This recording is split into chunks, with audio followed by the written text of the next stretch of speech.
Yo, what's the word, y'all? I said I'd be back soon, and, well, I'm back. It's mad brick outside, so I got a chance to catch up on JJK Season 3, and man, we got a lot to break down, peep game. Now, to recap on when we last left off, the gang ran into Nayo Zenin and Yuta Kotu. Yuta smoked Yuji, then brought him back to life, and Nayo would hit this oriful pose on Choso, which I will be adding to my bag of basketball rage bait emotes. But anyways, the gang pulls up on Tengen, a former 2016 baddie, who lets them know of Kenjaku's plan. It's mad information, I'm not gonna lie, but bear with me, it's important, I'm gonna make it quick. Now, Tengen's role in all of this is that she's a 1,000-year-old immortal being who stabilizes the world's cursed energy. But Kenjaku wants to start the culling games, where certain sorcerers are forced to boom each other in a battle royale all through Japan. And why is he doing this? Well, basically, this nigga's trying to force humanity to evolve by merging the Japanese people with Tengen, causing humanity to evolve into his idea of superiority. So Tengen gives everyone a task to prevent this from happening, with Maki's task being to pull up and kamikaze the Zenin clan. Actually, it was to retrieve the cursed weapons, but shh, foreshadowing.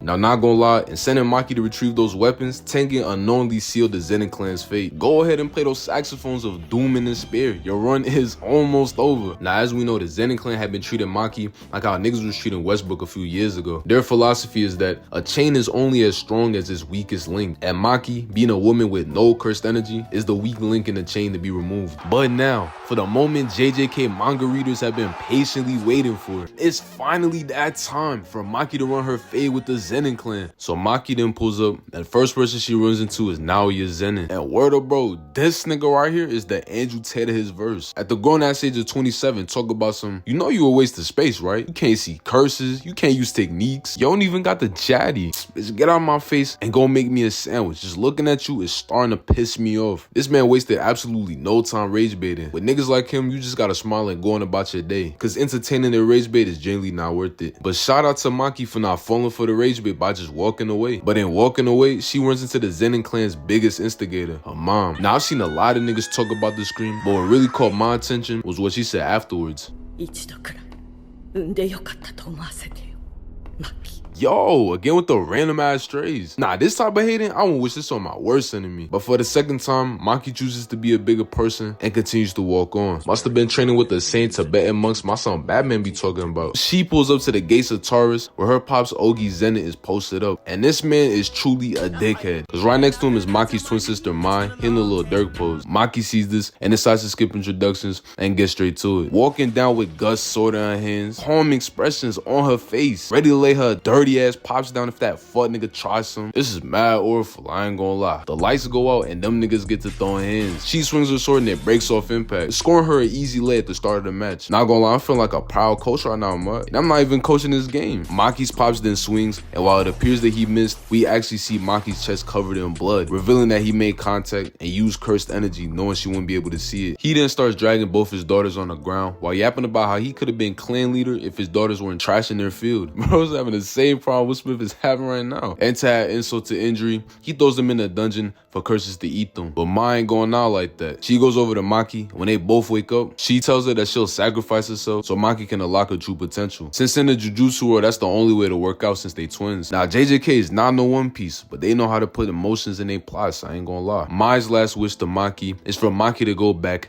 and destroy it all. Leave no stone unturned. So when Maki woke up, you know she was about to do just that. We see Ogi walking when all of a sudden he gets hit with a very familiar aura wave. That is from the late Toji. Damn, this nigga been dead for how long and he still recognizes his aura? Damn, I'm gonna have to start putting respect on Toji's name, I ain't gonna lie. And before Ogi could even make a sound, Maki took the top off his muffin, looking mad clean. Now, seen as one of the strongest members of the Zenin clan, essentially just got no diff. Naturally, these niggas started to lose it. So this nigga sends everyone in close proximity to go capture Maki, but Maki's unfazed. She pulls up and murks 4 dudes, catching a 4-for-4 no Wendy's. She then effortlessly glides to the other side of the court, catching bodies as she goes, ending the sequence with a cut to this nigga's face. But she's not done. Hits the somersault piece in 2 dudes before stabbing this one nigga mid-back and kicking the blade to another man's jugular. Now, the carnage that follows next is some shit straight out of a John Wick movie. Maki really letting these niggas know she understands it now. We switch to a floor angle where we see Maki absolutely dominating on court, taking her time with this shit. She knows she got this in the bag. We then go from light to dark mode and niggas start dropping like flies. These 2 dudes then run up at her, but they both get head tapped, hit him with the left, right, and spliff that last nigga. She then turns her sword into a death sorcerer from Dragon Ball and jumps up to the second floor to get personal with them niggas. And I seriously hope that these niggas got right with the Lord, because she proceeds to annihilate everybody on that second floor. But it's not over. She hops down, hits a speed blitz, and pieces everybody on the ground floor too. This one dude then comes for the attack and then does what I do to every nigga who's ever guarded me. Maki then effortlessly slides to this one nigga just to hit bro with a serious punch, and my son flying. And then Maki finishes the rest of them niggas off, leaving that room completely scattered with dead bodies. I'm not gonna lie, after watching this scene, I felt a little guilty, cause I know that the animators at Mappa were put through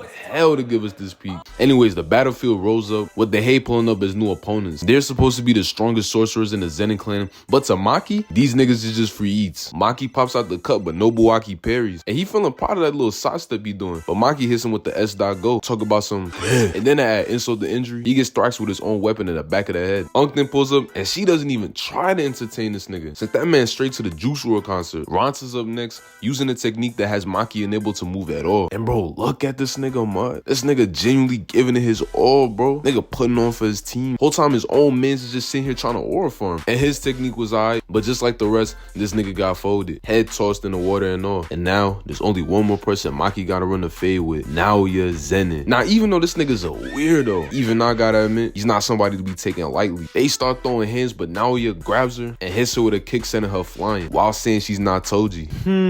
Anybody noticing the common theme yet? If these niggas just took her serious, they might have actually won. Even in their last moments as they seeing this shit with their own two eyes, they just refused to admit that she was at the same level as Toji, leading to their demise. If they even just one time acknowledged her strength, then maybe shit would have played out differently. I don't know. But as of right now, he was doing good. Him and his 50 frames piecing her upside down. He grabbed her, gave her no time to pause, boomed her, and then hit her with the Usopp special. But she's smooth with it. She slouched back, waiting for his next attack, and having been using observation hockey and counting his steps, she laid that nigga down. Now, I'm not gonna lie, hitting this nigga with 3 replay angles and x-ray vision gotta be some of the craziest shit I've ever seen. This goofy has earned his spot in the Fraud Hall of Fame. Maki also ends up smoking her mom, but it wasn't for nothing, because she went out of her way to smoke Naoya before she died. The irony of his death is that this is the same man who said that any woman who can't walk 3 steps behind a man should be stabbed in the back and die. Keywords, stabbed in the back, and that's exactly what happened to him. Crazy foreshadowing, I'm not gonna lie. Now, as for the Zenin clan's women and children,